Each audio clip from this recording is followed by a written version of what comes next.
السلام عليكم ورحمة الله وبركاته. الحمد لله والصلاة والسلام على رسول الله. أما بعد، أعوذ بالله السميع العليم من الشيطان الرجيم. يا أيها الذين آمنوا قوا أنفسكم وأهليكم نارا وقودها الناس والحجارة عليها ملائكة غلاظ شداد لا يعصون الله ما أمرهم ويفعلون ما يؤمرون. قبل احترام ذمہ داران مسجد عبداللہ، معزز اسلامی بھائیوں، نوجوانان اسلام، پیارے بچوں، بڑی خوشی مسرت ہوئی کہ یہاں کے ماشاءاللہ چھوٹے بچے بچیاں بہت ہی اچھے انداز سے تلاوت کلام مجید اور نظم تقریر وغیرہ الحمدللہ انہوں نے پیش کی. میں اللہ سے دعا کرتا ہوں کہ اللہ تعالیٰ ان لوگوں کی مستقبل کو روشن کریں. اللہ تبارک و تعالیٰ انہیں زندگی میں ترقی عطا فرمائے، اور جو بھی اس مسجد کے ذریعے سے کسی بھی قسم کی خدمات انجام دیتے ہیں، اللہ ان کی خدمت کو قبول فرمائے. اللہ تعالیٰ اور بھی خیر کے کام، دین کے کام کرنے کے اللہ تعالیٰ ذمہ داران کو، یہاں پڑھانے والے استادوں کو اللہ تعالیٰ توفیق عطا فرمائے. اللہم آمین. میں نے آپ کے سامنے سورہ تحریم کے ایک آیت تلاوت کی جس میں اللہ تعالیٰ مجھے اور آپ کو ایک خاص پیغام دیتا ہے کہ اے ایمان والوں، بچاؤ اپنے آپ کو جہنم سے اور اپنے گھر والوں کو بھی جہنم سے بچاؤ. ایسی آگ ہے وقودها الناس والحجارہ، جس کے ایندھن لوگ ہوں گے، پتھر ہوں گے. علیہا ملائکۃ غلاظ، اس پر ایسے سخت قسم کے فرشتے ہوں گے. لا یعصون اللہ، وہ اللہ کی کبھی نافرمانی نہیں کرتے. وَيَفْعَلُونَ مَا يُؤْمَرُونَ، جو انہیں حکم دیا جاتا ہے وہی وہ لوگ انجام دیتے ہیں. اللہ اکبر. اس آیت میں اللہ تعالیٰ نے مجھے بھی اور آپ کو بھی آگاہ کیا ہے، ڈرایا ہے کہ اپنے آپ کو بھی بچا لو، اپنے گھر والوں کو بھی جہنم سے بچا لو. میرے بھائیوں، اس دنیا میں اللہ تعالیٰ نے ہمیں بھیج کر بہت سارے خیر کے کام کرنے کا حکم دیا کہ کیا کیا چیزیں جنت کو لے جانے والی ہیں اور کیا راستے جہنم کی طرف جاتے ہیں، وہ ساری چیزیں اللہ نے ہم کو واضح کر دیا. تو میں اور آپ اس دنیا میں رہ کر اس آخرت کو کامیاب بنانا ہے، اس دنیا میں رہ کر اللہ کو راضی کرنا ہے. اللہ تعالیٰ نے مجھے آپ کو عقیدہ توحید پر چلنے کا حکم دیا، عقیدہ توحید پر قائم رہنے کا حکم دیا. نہ صرف اپنے آپ کو، اپنے گھر والوں کو، اپنے بیوی بچوں کو اس پر قائم رہنے کا خاص حکم دیا. اور یہ خاص تعلیم بھی انبیاء نے اپنے بچوں کو دی. کیا کہا ابراہیم علیہ السلام نے، اور کیا کہا اسحاق علیہ السلام نے، کیا کہا یعقوب علیہ السلام نے. جتنے بھی پیغمبر تھے انہوں نے اپنے بچوں سے وصیت کی. ام کنتم شہداء اذ حضر یعقوب الموت، اللہ کہتے ہیں کیا تم حاضر تھے، کیا تمہیں معلوم ہے کہ جب یعقوب علیہ السلام موت کے قریب ہوئے تو کیا کہا بچوں کو؟ ما تعبدون من بعدی، اے بچوں بتاؤ کہ تم میرے بعد کس کی عبادت کرو گے. یعنی میں اب تک تمہارے درمیان ہوں، میں چلا جاؤں گا اس دنیا سے، لیکن میرے جانے کے بعد بتاؤ کہ تم کیا عقیدہ توحید میں مضبوط رہو گے یا نہیں. ما تعبدون من بعدی. سبحان اللہ، تربیت ایسی تھی بچوں کی. قالوا نعبد الہک و الہ آبائک ابراہیم و اسحاق و یعقوب الہ واحدا.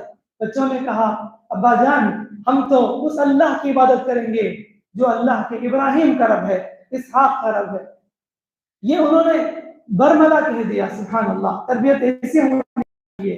دیکھو یاد رکھو، آپ نے اپنے بچوں کی دنیا بنائی نہیں، ایک کمال نہیں ہے، آخرت سواری ہی یہ اصل بات ہے.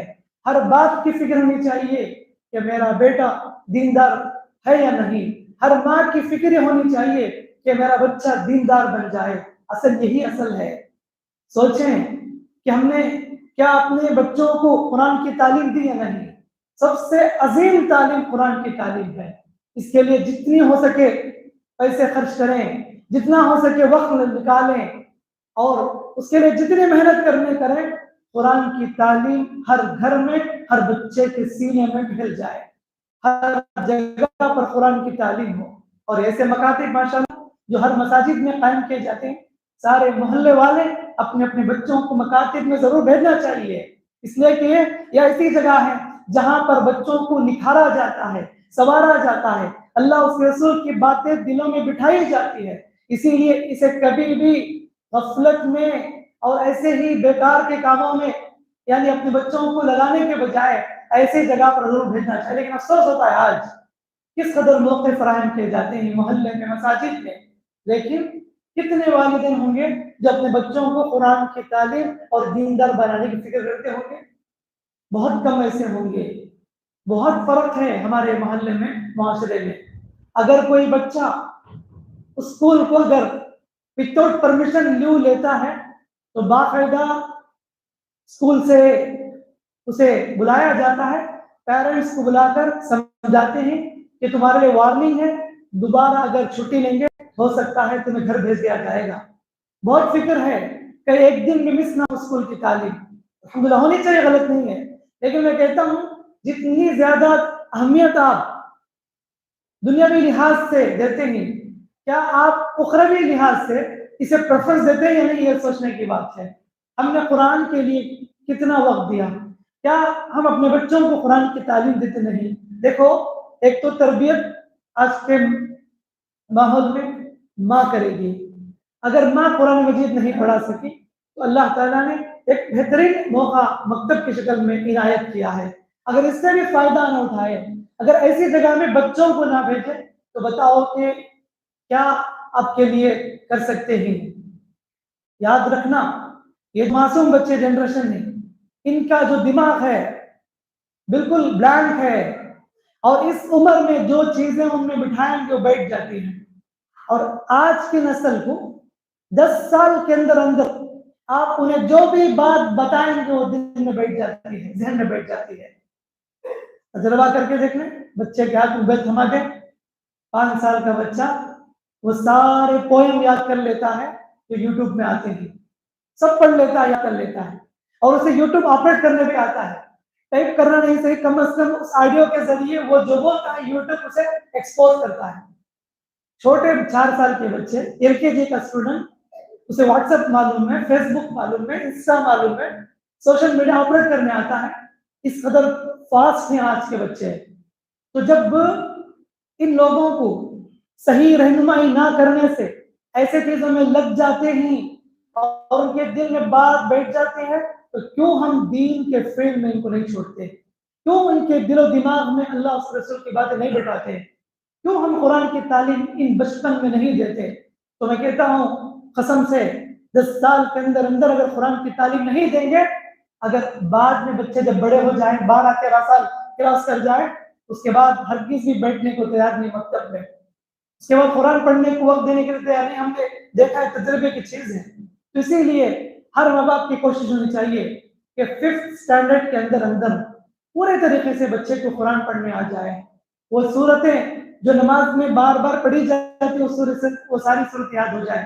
آپ بھی بتاؤ کہ آپ جو نماز پڑھتے ہیں، آپ کو جو صورتیں یاد ہیں، آپ کو جو دعائیں یاد ہیں، آپ جس عمر میں بھی آپ ہیں، تو آپ کو وہی چیزیں کام آئی ہے جو آپ نے بچپن میں سیکھا ہے۔ مکتب میں جو آپ نے یاد کیا، آج آپ کو وہ کام آنے والی ہے، وہ ساری دین کی باتیں۔ تو یہی تو ہے، یہ مکتب ماشاءاللہ فیوچر کو برائٹنس کرنے والی ہے۔ فیوچر میں آگے بڑھنے کے لیے مکتب ایک بہترین ذریعہ ہے۔ اسی لیے اللہ کے لیے اپنے بچوں کو یہاں پر ضرور بھیجیے، وقت نکال کر بھیجیے، کہ بچے سے پوچھئے کہ آج تم نے مکتب میں کتنا سبق لیا، کیا تم نے سبق سنایا نہیں؟ استاد سے رجوع کیجیے کہ ہمارا بچہ کیسا پڑھتا ہے۔ کوئی نہیں فکر کرتے، آج کون پوچھتا ہے؟ آج کوئی پوچھ کر نہیں دیکھتے ہیں۔ ہفتے میں 4 دن بچہ نہیں آتا، 2 دن آتا ہے، نہ ماں باپ کو فکر، نہ کسی اور کو فکر۔ تو ضروری ہے، قرآن کی تعلیم عظیم تعلیم ہے، اور یہ ماشاءاللہ یہاں سے آپ کو دعائیں سکھائی جاتی ہیں۔ اور یاد رکھنا، آج کتنے ایسے لوگ ہیں جن کو نماز جنازہ کی دعا بھی یاد نہیں ہے۔ افسوس ہوتا ہے، باپ کا جنازہ سامنے موجود ہے اور بیٹے کو دعا یاد نہیں ہے۔ میت کے لیے آخری تحفہ نماز جنازہ کی دعا ہے، جس میں پورے طریقے سے مرحومین کے لیے دعا کی جاتی ہے، اللہ ان کے مغفرت کر دے، اللہ ان کی خبر کو مشاہدہ کر دے، اللہ ان کو جنت کے باغوں میں سے ایک باغ بنائے ان کی خبر کو، اللہ ان کے گناہوں کو معاف کر دے۔ اللہم اغفر لہ ورحمہ وعافی واعف عنہ، اس دعا میں سبحان اللہ مرحوم کی مغفرت اس میں بتائی گئی۔ کاش اگر آپ اپنے بچوں کو ایسی جگہ سے دعائیں سکھا دیتے تو آپ کی خبر روشن ہو جاتی، آپ کامیاب ہو جاتے۔ یاد رکھنا، آج ہم نے ان بچوں کی تعلیم پر اگر دھیان دیے، قرآن اور دین کی باتیں معصوموں کے دلوں بٹھا دیے، انشاءاللہ یہ بچے آپ کے لیے آپ کے جانے کے بعد انشاءاللہ صدقے جاریہ بنیں گے۔ اصل یہی ہمیں کرنا ہے کہ بچوں کے لیے ہم بہت کچھ سیٹل کر کے جاتے ہیں، پراپرٹی لکھ کے جاتے ہیں، بینک بیلنس، جائیداد، ٹھیک ہے الحمدللہ کیجئے، کوئی غلط نہیں ہے، لیکن آپ کیوں یہ نہیں سوچتے میرے جانے کے بعد میرے لیے خبر میں کیا چیز کام آنے والی ہے؟ یہی بچے تو کام آئیں گے کہ ہمارے جانے کے بعد لوگ ہمیں مٹی کے حوالے کرنے کے بعد یہ بچوں کی دعائیں ہمیں نصیب ہوگی۔ ہماری اولاد، نبی صلی اللہ علیہ وسلم فرماتے ہیں کہ اولد صالح یدعو لہ، نیک اولاد اگر ماں باپ کے میں دعا کرتے ہیں تو اللہ تعالیٰ ان دعاؤں کو قبول کر لیتا ہے۔ یہی وجہ ہے کہ عالم ارواح میں کسی کے درجات بلند ہوتے جاتے ہیں، پہاڑ کی شکل میں اسے نیکی ملتی ہے، بندہ پوچھتا ہے اللہ یہ تو میں اتنی بڑی نیکی تو نہیں کیا کہ مجھے کیسے نیکی نصیب ہو گئی؟ تو اللہ کہتا ہے کہ تیری اولاد کی دعا کرنے کی وجہ سے۔ کتنے خوش نصیب ہیں وہ ماں باپ جن کے بچے دیندار بچے ان کے جانے کے بعد ہاتھ اٹھا کر ان کے حق میں دعا کرنے لگے۔ میرے بھائیوں، اگر آپ چاہتے ہیں آپ قبر میں چلے جائیں اور آپ کے قبر کے پاس کھڑے ہو کر آپ کے بچے دعا کریں تو ضروری ہے کہ آج ہی سے فیصلہ کر لو میں اپنے بچوں کو دیندار بناؤں گا، میں اپنے بچوں کو معصوموں کو قرآن اور حدیث کی تعلیم دوں گا۔ یہ اصل چیز ہے، یہ کامیاب دلانے والی چیز ہے، دنیا بھی کامیاب آخرت بھی کامیاب۔ اگر بچے ماشاءاللہ دیندار بنتے ہیں، خاندان کی عزت نیک نامی کا ذریعہ ہے۔ لوگ بچے سے اس کے اخلاق کو دیکھ کر بھی باپ کا نام پوچھیں گے، اس کے غلط اخلاق کو دیکھ کر بھی باپ کا نام پوچھیں گے تو کس کا بیٹا ہے؟ اچھا ماشاءاللہ کیا تربیت کی تمہارے باپ نے، خاندان کا نام روشن ہے اگر بچوں کی اگر صحیح تربیت ہو۔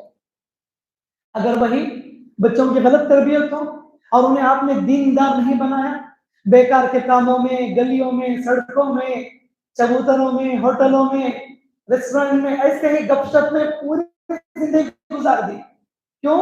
آپ نے جس جگہ پر کوشش کرنی تھی وہاں پر دیندار نہیں بنایا، بچے ہاتھ سے نکل گئے، پوری زندگی برباد۔ عذاب ہے عذاب، یہ بچے آپ کے لیے نعمت کی فتنہ ہیں۔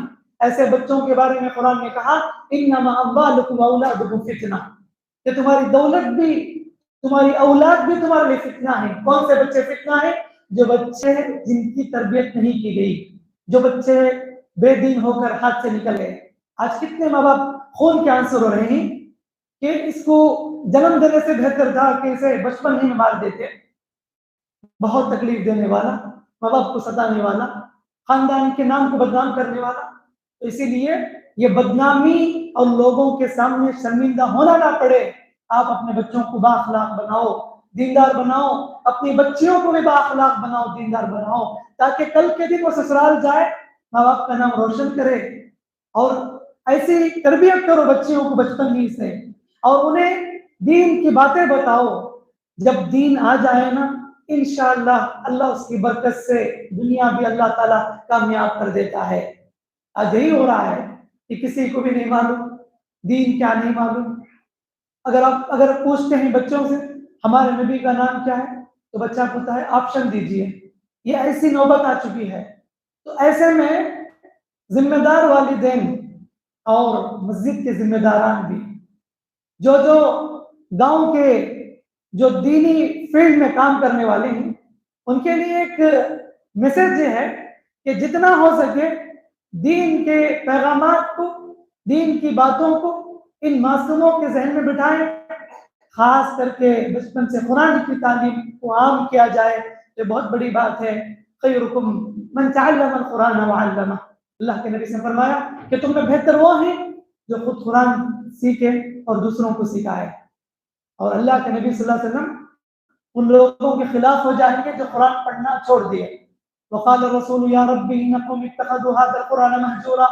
رسول اللہ صلی اللہ علیہ وسلم کہیں گے اے میرے رب یہ میرے قوم کے لوگ ہیں جنہوں نے قرآن پڑھنا چھوڑ دیا. کیا جواب دیں گے؟ کیا چہرہ دکھائیں گے محمد صلی اللہ علیہ وسلم کو؟ ہم امت محمدیہ ہونے کا دعویٰ تو کرتے ہیں، کیا ہم نے قرآن کی تعلیم کو عام کیا؟ اصل یہ پیغام ہے، اس کو لحاظ رکھنے کی ضرورت ہے.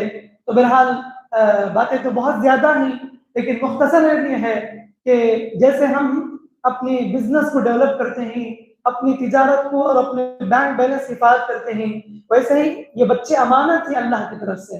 ان بچوں کو دیندار بنانا، ان بچوں کی آخرت کی فکر کرنا، ان بچوں کو عقیدۃ توحید پر قائم رہنے کی پوری کوشش کرنا ماں باپ کی بڑی ذمہ داری بنتی ہے. اس کی فکر کیجیے، اس کی کوشش کی جائے. ہم تو چلے جائیں گے، یہ بچے ہمارے لیے آخرت میں کامیابی کا ذریعہ بنیں گے اور جنت میں داخلہ کا ذریعہ بنیں گے. تو بس اللہ سے دعا ہے کہ اللہ تعالیٰ ان سارے بچوں کو جو یہاں پر تعلیم حاصل کرتے ہیں، اللہ ان بچوں کے مستقبل کو روشن کرے. اللہ تعالیٰ ان کے دلوں میں قرآن اور سنت کی باتیں اللہ تعالیٰ بٹھائے. اللہ تعالیٰ ہم میں سے ہر ایک کو دین کے کام میں آگے بڑھنے، خیر کے کام میں آگے بڑھنے اللہ تعالیٰ ہم سب کو توفیق عطا فرمائے. اور اس مسجد کے ذمہ داران کو اور جتنے لوگ بھی یہاں پر جڑ کر کام کرتے ہیں ماشاءاللہ، اس مسجد سے نہ صرف یہ بلکہ اور بھی خیر کے کام جو ہو رہے ہیں، اللہ تعالیٰ انہیں مزید توفیق عطا فرمائے. اللہ ان کے اعمال کو قبول فرمائے. اللہ تعالیٰ ہمیں جب تک اس دنیا میں رکھے خیر پر رکھے اور اللہ تعالیٰ دین پر ہمیں جمائے رکھے. ہماری موت آئے ایمان پر اسلام کی حالت میں آئے. آمین. وآخر دعوانا الحمدللہ رب العالمین. السلام علیکم ورحمۃ اللہ وبرکاتہ.